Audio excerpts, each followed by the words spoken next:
Hey guys, welcome to Ramesh cooking channel. ಇವತ್ತು ಬಂದ್ಬಿಟ್ಟು ನಾನು ಎಗ್ ಬಾಯ್ಲ್ ರೆಸಿಪಿನ ಮಾಡಿದ್ದೀನಿ.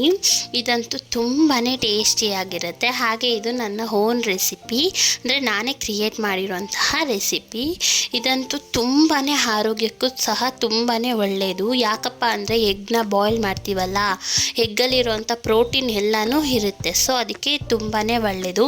ಈಗ ನಾವು ಆಮ್ಲೆಟ್ ಎಲ್ಲ ಹಾಕಿರೋದ್ರಿಂದ ಅದು ಆಯಿಲ್ ಅನ್ನೋದು ಜಾಸ್ತಿ ಇರುತ್ತೆ, ಹಾಗೆ ಅದ್ರ ಪ್ರೋಟೀನ್ ಎಲ್ಲನೂ ಹೊರಟೋಗ್ಬಿಡುತ್ತೆ. ಈ ಥರ ಬಾಯ್ಲ್ ಮಾಡ್ಕೊಂಡು ತಿನ್ನೋದು ತುಂಬಾ ಒಳ್ಳೆಯದು. ಹಾಗೆ ಇದು ತುಂಬಾ ಚಿಕ್ಕ ಮಕ್ಕಳಿಗೆಲ್ಲ ಇಷ್ಟ ಆಗುತ್ತೆ, ವಯಸ್ಸಾದವ್ರಿಗೂ ಕೂಡ ತುಂಬಾ ಒಳ್ಳೆಯದು. ಈಗ ಇದನ್ನು ಹೇಗೆ ಮಾಡೋದು ನೋಡೋಣ ಬನ್ನಿ. ಹಾಗೆ ನಮ್ಮ ಚಾನಲ್ನ ಯಾರೆಲ್ಲ ಹೊಸದಾಗಿ ನೋಡ್ತಿದ್ದೀರೋ ಪ್ಲೀಸ್ ಸಬ್ಸ್ಕ್ರೈಬ್ ಮಾಡ್ಕೊಳ್ಳಿ.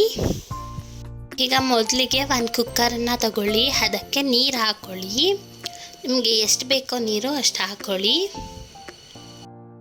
ಇಲ್ಲಿ ನಾನು 3 ಮೊಟ್ಟೆಗಳನ್ನ ಹಾಕ್ಕೊಂಡಿದ್ದೀನಿ.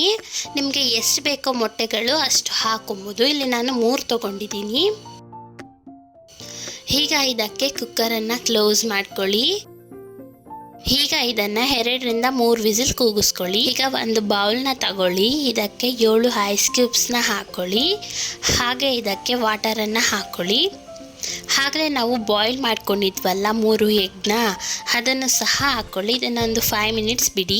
5 ನಿಮಿಷ ಆಗಿದೆ. ಈಗ ಇದನ್ನು ಸಿಪ್ಪೆ ತೆಕ್ಕೊಳ್ಳೋಣ ಮೊಟ್ಟೆದು.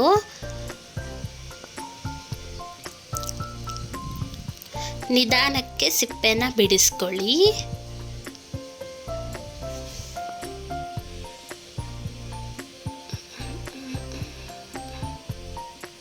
ಈಗ ಸ್ಟವ್ ಆನ್ ಮಾಡ್ಕೊಳ್ಳಿ. ಇಲ್ಲಿ ನಾನು ಕರೆಂಟ್ ಸ್ಟವನ್ನು ತಗೊಂಡಿದ್ದೀನಿ. ಈಗ ಒಂದು ಪ್ಯಾನ್ನ ಹಿಡಿ. ಅದಕ್ಕೆ 3 ಟೇಬಲ್ ಸ್ಪೂನ್ ಆಯಿಲನ್ನು ಹಾಕ್ಕೊತೀನಿ. ಡಯಟ್ ಮಾಡೋರಾದರೆ ಕಮ್ಮಿ ಆಯಿಲ್ನ ಯೂಸ್ ಮಾಡ್ಕೊಬೋದು.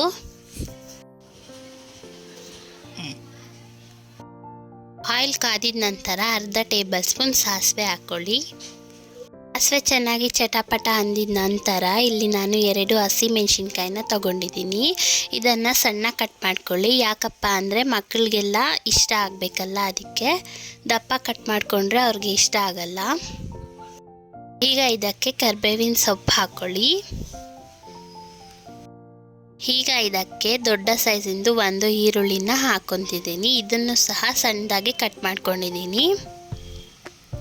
ಈಗ ಇದನ್ನು ಲೈಟ್ ಬ್ರೌನ್ ಶೇಡ್ಗೆ ಬರೋ ಹಾಗೆ ಫ್ರೈ ಮಾಡ್ಕೊಳ್ಳಿ. ಹಾಗೆ ಈ ಒಂದು ವಿಡಿಯೋ ಇಷ್ಟ ಆಗಿದರೆ ಪ್ಲೀಸ್ ಲೈಕ್ ಮಾಡಿ. ಇನ್ನು ಬೇರೆ ಬೇರೆ ರೆಸಿಪಿ ಬೇಕಂದ್ರೂ ನೀವು ಕಮೆಂಟ್ ಹಾಕಿ, ನಾವು ಖಂಡಿತವಾಗ್ಲೂ ಮಾಡ್ತೀನಿ. ಹಾಗೆ ನಮ್ಮ ಚಾನಲ್ನ ಯಾರೆಲ್ಲ ಹೊಸದಾಗಿ ನೋಡ್ತಿದ್ದೀರೋ ಪ್ಲೀಸ್ ಸಬ್ಸ್ಕ್ರೈಬ್ ಮಾಡ್ಕೊಳ್ಳಿ.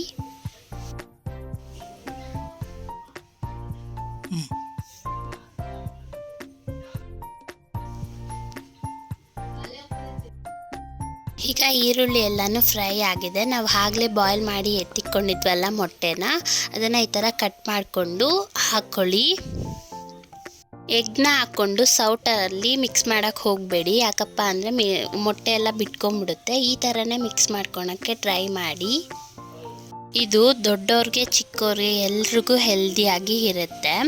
ಡೈಲಿ ಬಾಯ್ಲ್ ಮಾಡಿರೋಂತಹ ಎಗ್ನ ಮಕ್ಕಳಿಗೆ ತಿನ್ನೋಕ್ಕೆ ಇಷ್ಟ ಆಗಲ್ಲ. ಈ ಥರ ಒಂದ್ಕಿತ ಟ್ರೈ ಮಾಡ್ಕೊಂಡು ಕೊಡಿ, ತುಂಬ ಇಷ್ಟಪಟ್ಟು ತಿಂತಾರೆ. ಈಗ ಅರ್ಧ ಟೇಬಲ್ ಸ್ಪೂನ್ ಅರಿಶಿನ ಪೌಡರ್ನ ಹಾಕ್ಕೊಳ್ಳೋಣ. ಈಗ 1/4 ಟೇಬಲ್ ಸ್ಪೂನ್ ಖಾರದ ಪೌಡರ್ನ ಹಾಕ್ಕೊಳ್ಳಿ. ಯಾಕಪ್ಪ ಅಂದರೆ ನಾವು ಫಸ್ಟೇ ಹಸಿಮೆಣ್ಸಿನ್ಕಾಯಿ ಹಾಕಿರ್ತೀವಲ್ಲ, ಸೊ ಖಾರ ಜಾಸ್ತಿ ಆಗಿಬಿಡುತ್ತೆ, ಕಮ್ಮಿನೇ ಯೂಸ್ ಮಾಡಿ. ಅದೇ ಟೇಬಲ್ ಸ್ಪೂನಲ್ಲಿ ಅರ್ಧ ಟೇಬಲ್ ಸ್ಪೂನ್ ಗರಂ ಮಸಾಲಾನ ಹಾಕ್ಕೊಳ್ಳಿ. ಈಗ ಅರ್ಧ ಟೇಬಲ್ ಸ್ಪೂನ್ ಧನಿಯಾ ಪೌಡರ್ನು ಹಾಕ್ಕೊಳ್ಳಿ. ಹಾಗೆ 1 ಟೇಬಲ್ ಸ್ಪೂನ್ ಪೆಪ್ಪರ್ ಪೌಡರ್ನ ಹಾಕ್ಕೊಂಡು ಮಿಕ್ಸ್ ಮಾಡ್ಕೊಳ್ಳಿ.